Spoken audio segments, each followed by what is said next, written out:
The docs describe USDx staking and redemptions as core parts of system stability. Redemptions move from the least collateralized loans toward healthier ones.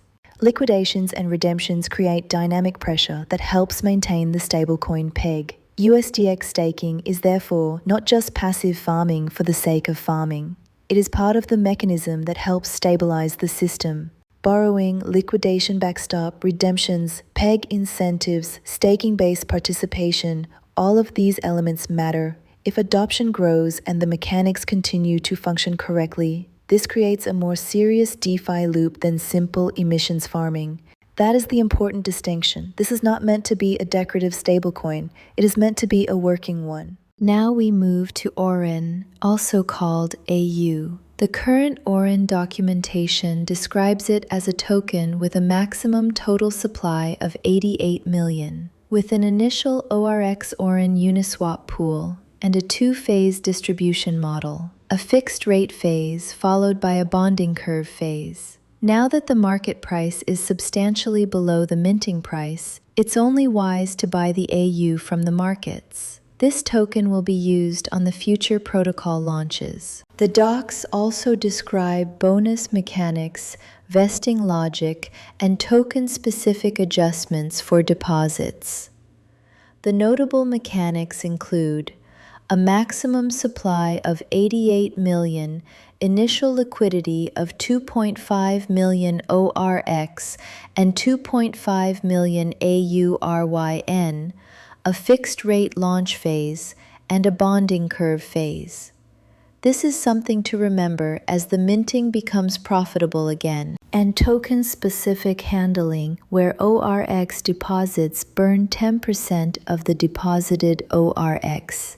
That last point is especially important. AURYN is not economically detached from ORX. It is designed in a way that can consume ORX while also representing a growth layer above ORX. Structurally, that means AURYN is not just a side quest. It is part of the stack logic. The strongest interpretation of AURYN is that it acts as an expansion-oriented deployment layer connected back into the ORX economy.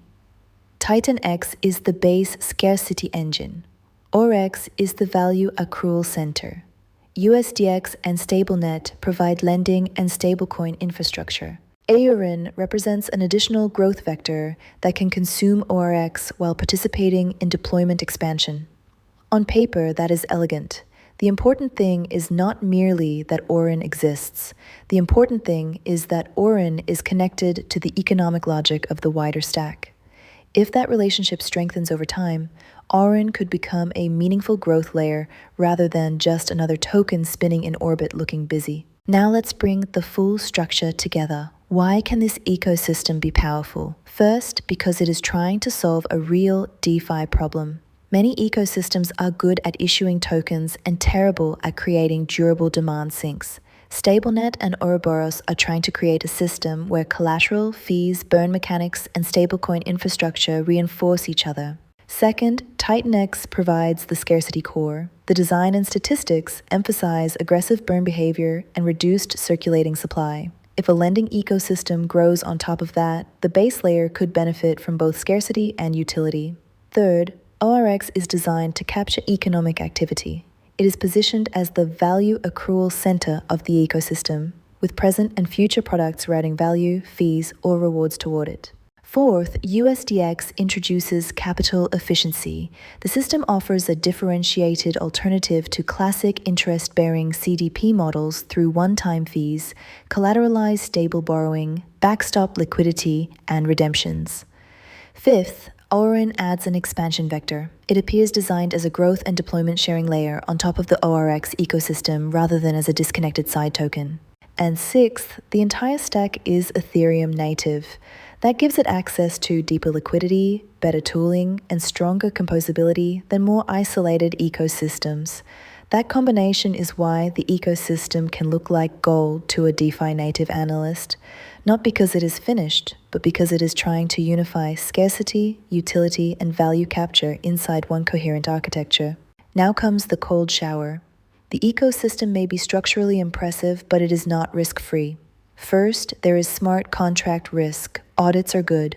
Audits are important. But audited is not the same thing as invincible. Smart contracts do not become immortal because somebody put a PDF on a website. Second, there is Oracle and collateral risk. Stablenet explicitly aims to support the long tail of crypto assets, including lower cap and mid cap ecosystems. That is powerful, but it also makes liquidity depth, Oracle integrity, and liquidation efficiency even more important. Third, there is peg risk. USDx uses redemptions, liquidations, and market incentives to support the peg. That is sound in theory. But stablecoins are not judged by theory. They are judged by how they behave when the market gets ugly. Fourth, there is adoption risk. If borrowing demand stays limited, stablecoin usage remains niche, liquidity stays shallow, and deployment growth remains small, then the system may remain elegant but underused. In the open markets, nothing grows if there is not demand. Fifth, there is execution risk. This is a multi-layer system. TitanX, ORX, USDx, AURYN, staking, LPs, redemptions, buy and burns, and deployment expansion all need to function together. When a protocol says, we built the whole machine, the upside can be large, but so can the number of moving parts that need to behave. Now let's talk about scale. Could this ever become something much bigger? The careful answer is yes in architecture, not yet in proven outcome. If Stablenet can scale collateral onboarding, preserve peg stability, maintain clean liquidations, and attract sticky borrowers and stablecoin users, then the model has the potential to become a serious multi-deployment DeFi infrastructure layer. But for that to happen, several things would likely need to occur. Reliable peg behavior over time, deeper liquidity for USDx and related pairs, broader collateral onboarding without breaking risk controls, consistent user demand for stable borrowing, fee generation large enough to make ORX value capture obvious, and successful AURYN or deployment expansion that adds real network effects rather than only additional narrative. If those conditions are met, then yes, the stack could become unusually strong because it combines a deflationary base asset, value accrual tokenomics, CDP stablecoin infrastructure, staking and liquidation incentives, and expansion-oriented deployment tooling. That is a far more serious model than simple emissions farming.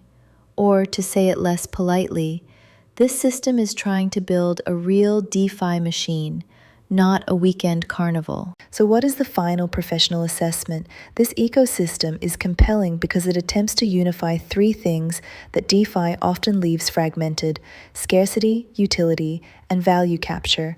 TitanX provides the scarcity engine. ORX provides the fee sharing and value accrual center. USDx and Stablenet provide the utility layer through collateralized lending, stablecoin issuance, liquidations, redemptions, and staking. AURYN provides an expansion-oriented growth layer tied back into ORX mechanics. That is why this ecosystem can look like gold to a DeFi native analyst. It is not just a token, it is a stack. But the balanced reality check remains important. It is still early enough that this should be evaluated as a high upside, high execution risk DeFi architecture, not as a finished blue chip certainty. The design is interesting. The mechanism set is stronger than average. The risks are real. And the upside depends on adoption, peg integrity, liquidity depth, collateral risk management, and multi-product execution. So the honest bottom line is this: ORX-based Stablenet protocol is one of the more structurally interesting Ethereum-native niche DeFi ecosystems currently on the board.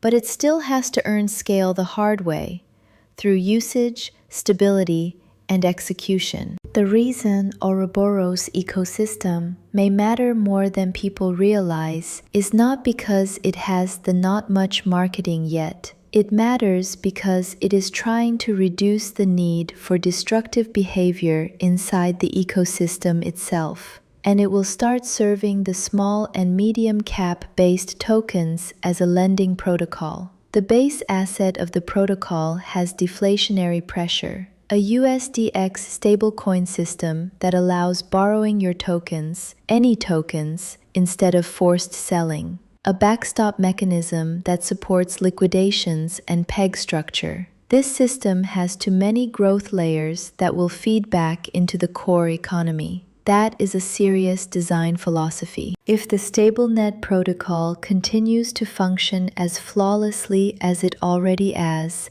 even through difficult conditions, especially if stable borrowing and collateral utility keep reducing unnecessary sell pressure, then the ecosystem becomes more than interesting.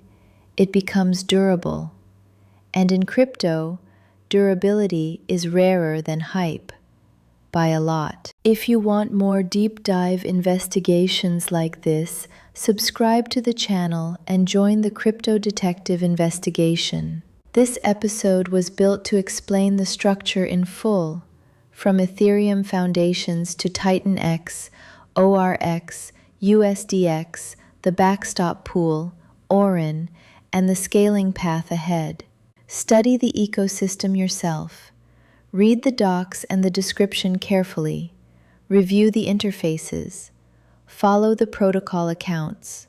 Always do your own research. Here are the official Ouroboros links shown on screen now. I'm Lianya, this is Crypto Detective, and this ORX case is only getting started.